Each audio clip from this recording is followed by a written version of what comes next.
रहीम। जी आली वकार साहिब सदर, मोहतरम असातिज़ा कराम, एस्पायर कॉलेज के अजीज तुलबा, अस्सलामु अलैकुम।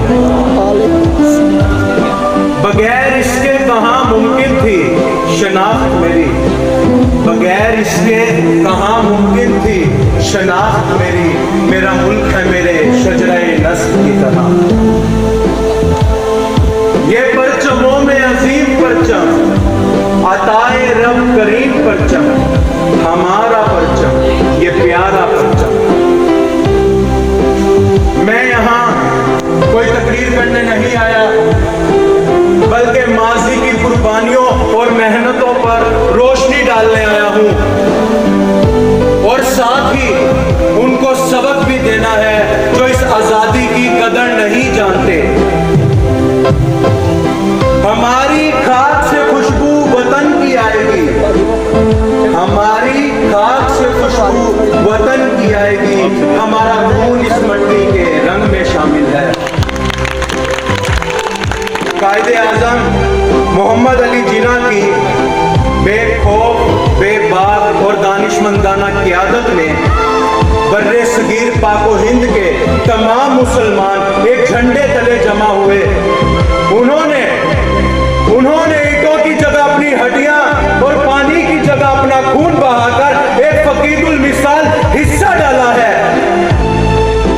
पाकिस्तान वो मुल्क है जिसको हासिल करने के लिए 100 नहीं, 1000 नहीं, बल्कि लाखों लोगों ने कुर्बानियां दी हैं।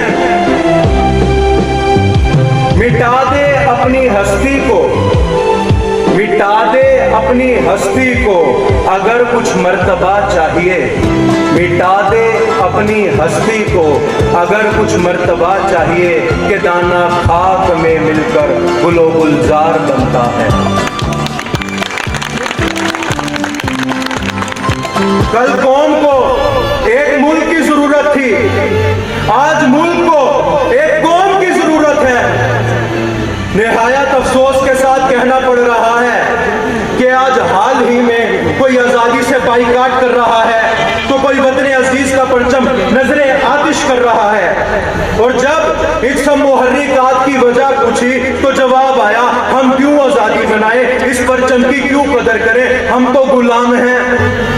अरे भाई, अगर गुलाम हो तो वहां जाओ जहां आजादी मिले, क्योंकि गुलाम मुल्क में रहने वाले भी अहमक होते हैं।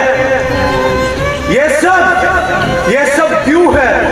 इसकी वजह सिर्फ और सिर्फ शख्सियत पसंदी है। जब शख्सियत पसंदी अरूज पर पहुंचती है तो अगला मरला जहालत, और जब बात जहालत से आगे बढ़े तो वो पाकिस्तान के वजूद पर सवाल उठाते हैं और खुद को गुलाम समझते हैं। यकीनन जो शख्सियत पसंदी से बालातर होकर सोचते हैं वही आजादी की कीमत जानते हैं। ना पूछो जमाने से हमारी क्या कहानी है, ना पूछो जमाने से हमारी क्या कहानी है। पहचान तो बस ये है कि हम पाकिस्तानी हैं। मेरे शख्सियत पसंदी में गुमराह साथियों, किसी भूखे से पूछो रोटी की कीमत, किसी प्यासे से पूछो पानी की कीमत, किसी बेघर से पूछो घर की कीमत, और किसी गुलाम से पूछो आजादी की कीमत। तो फिर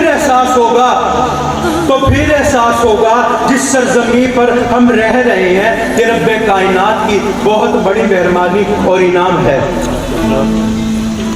मरते हैं उठते हैं पर झुकते नहीं, मरते हैं उठते हैं पर झुकते नहीं। ऐ मेरे वतन तेरे लाल कभी बिकते नहीं। इस मट्टी से वफा तुम भी करो हम भी करें, इस मट्टी से वफा तुम भी करो हम भी करें। इसका जो हक है अदा तुम भी करो हम भी करें। इस मुल्क की कदर करो पाकिस्तानियों, क्योंकि इस अजीम वतन को हासिल करने के लिए हमने बहुत कुर्बानियां दी हैं। लफ्ज कुर्बानी कहने को तो आसान है पर करने को बहुत मुश्किल है।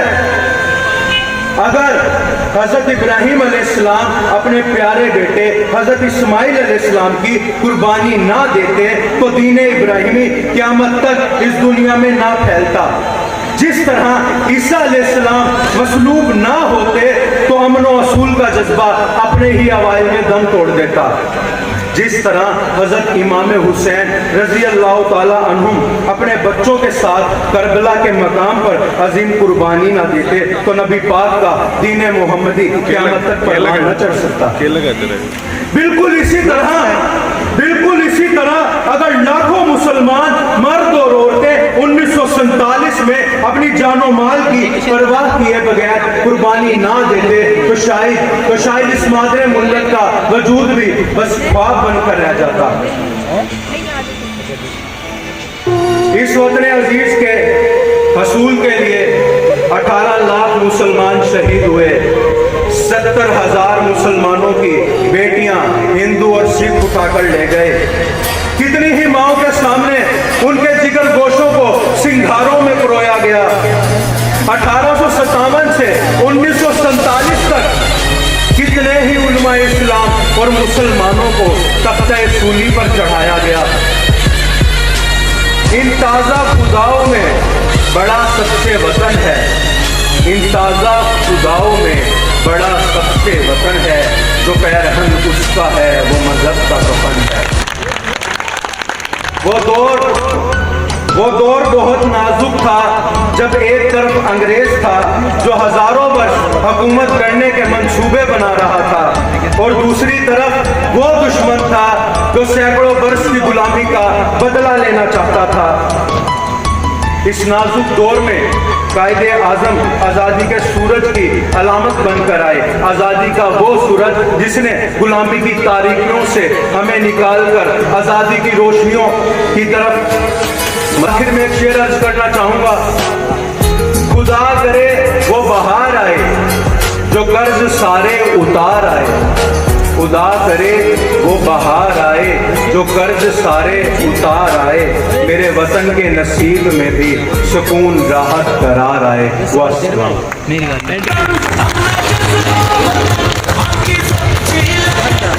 ये थे आलीशान